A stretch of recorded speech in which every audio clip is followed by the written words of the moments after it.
Pemerintah telah memeriksa 462 kasus dalam beberapa bulan terakhir. Hasil yang ditemukan bahwa pada tanggal 2 Maret 2021 pemerintah menemukan 2 kasus baru mengenai virus corona varian B117. Lalu apa itu varian B117?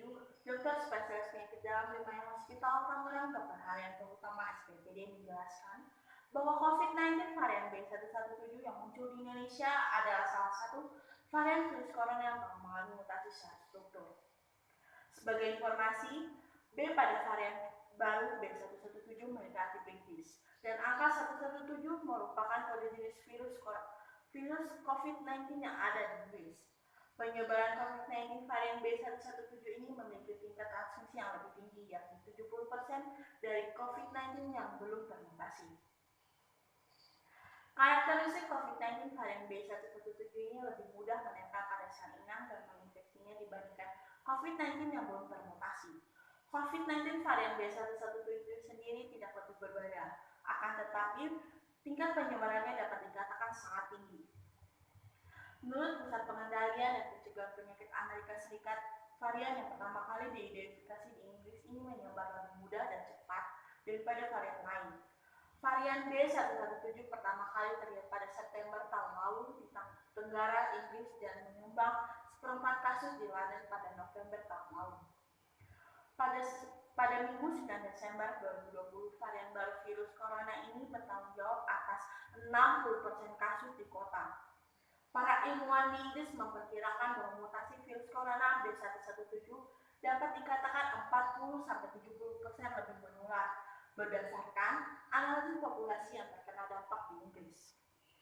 Terbentuknya varian baru B117 dapat dengan virus SARS-CoV-2 belum termutasi dapat dikatakan hampir sama.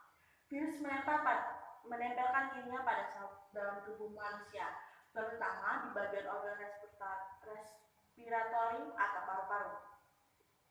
Selanjutnya, virus melakukan replikasi dengan jumlah yang cukup besar hingga menimbulkan gejala yang sistematik, baik ringan maupun berat.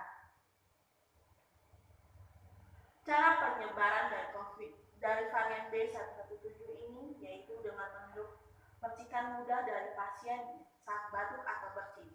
Kemudian kontak erat dengan orang yang terinfeksi seperti bersentuhan, berjabat tangan, berbicara dengan jarak yang dekat tanpa menggunakan masker. Lalu kontak erat dengan benda-benda yang terkontaminasi. Virus kemudian menyentuh area hidung, mata, mulut tanpa mencuci tangan dengan sabun terlebih dahulu juga memicu kita untuk terinfeksi virus varian baru ini. Para pakar Inggris menemukan pasien corona baru-baru ini lebih mungkin mengalami batuk dibandingkan varian lama. Batuk dan sakit tenggorokan lebih sering terjadi pada orang yang terinfeksi varian baru virus corona ini. Laporan mengenai gejala ini meningkat dari 27% menjadi 35%. Studi kantor statistik nasional Inggris menyebutkan orang yang terpapar varian baru virus dengan gejala demam sebesar 22%. Jumlah ini naik dari varian lama sebesar 19%.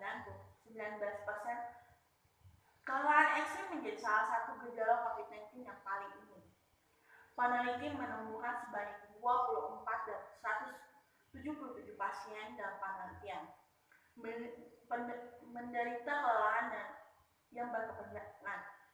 Gejala seseorang terpapar varian baru dengan masa kelelahan juga meningkat tajam.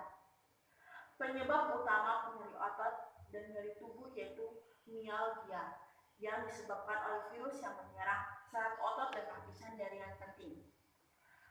Peradangan yang meluas juga dapat menyebabkan nyeri sendi, kelelahan, dan nyeri tubuh selama infeksi. Jika mencurigai adanya nyeri otot, merasa sulit untuk melakukan pekerjaan dan tidak memiliki kondisi kesehatan lain sebelumnya dapat memicunya, maka bisa mempertimbangkan untuk melakukan tes. Dalam penelitian, pasien mengeluh kehilangan indera penciuman dan perasa, bahkan setelah sembuh dari COVID-Corona. Penyakit COVID-19 membuat pasien melaporkan ketidakmampuan mencium atau merasakan apapun. Kabut otak telah dilaporkan di antara gejala virus COVID-19 yang panjang atau mampu bertahan lama. Penderita COVID-19 yang mengalami kabut otak mengklaim sulitnya mengartikulasi pikiran dan ekspresi seseorang. Kemudian, sesak napas menjadi gejala umum yang kerap dialami pasien COVID-19.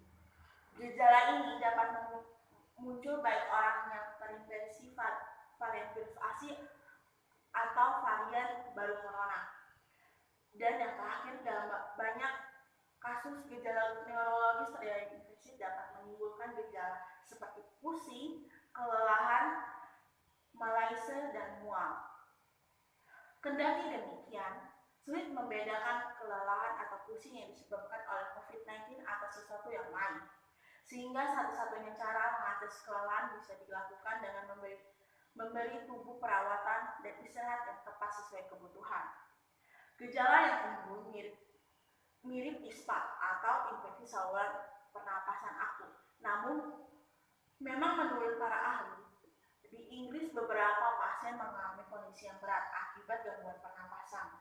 Selain itu, gejala COVID-19 neurologis seperti pusing, kelelahan, hingga mual juga ditemukan pada pasien varian baru. Sulit membedakan gejala ini dengan penyakit lainnya, lantaran bisa juga dipicu kondisi lain.